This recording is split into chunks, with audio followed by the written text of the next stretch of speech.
Day 2 of adding a retired player to each team's roster based on what I think that team needs most. Excited about this one because if you follow me, you know I've been high on the Marlins all year, so I'm excited to make them a little bit better. Also, no method to my madness, just comment what team you want me to do next, and I'll do that one next. Here's how things currently stand for the Marlins. They are 26 and 29, and their run differential isn't awful. It's -5, so I mean, you don't want it to be negative, but I've definitely seen worse. So this team's pretty young. They have a pitching staff that I think has a lot of upside. They have a shortstop that's hitting dang near 350, so I think there's a lot we can do to this team to make them better.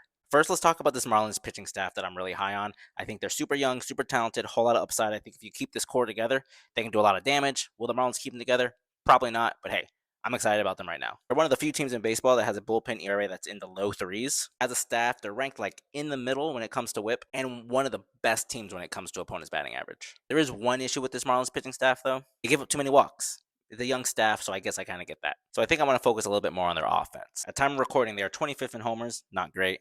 16th in OPS, 10th in average, but you have a guy hitting like 350, so I mean, he's carrying a little. 17th in RBIs, 10th in hits, 14th in on base percentage. So not awful, but there's definitely rooms to improve. Normally, when I do this, it usually comes down to two guys for me, but for this one, there was a clear runaway. But I think if you add this one guy, it helps your offense immediately, gets you more home runs, helps your pitching staff get less walks. And I think it's World Series champion Ivan Rodriguez. Last video, I added the catcher too. I promise that's not always going to be the case. These two situations were unique. One thing I forgot to mention is that the Marlins are one of the worst teams in allowing stolen bases. You know who fixes that?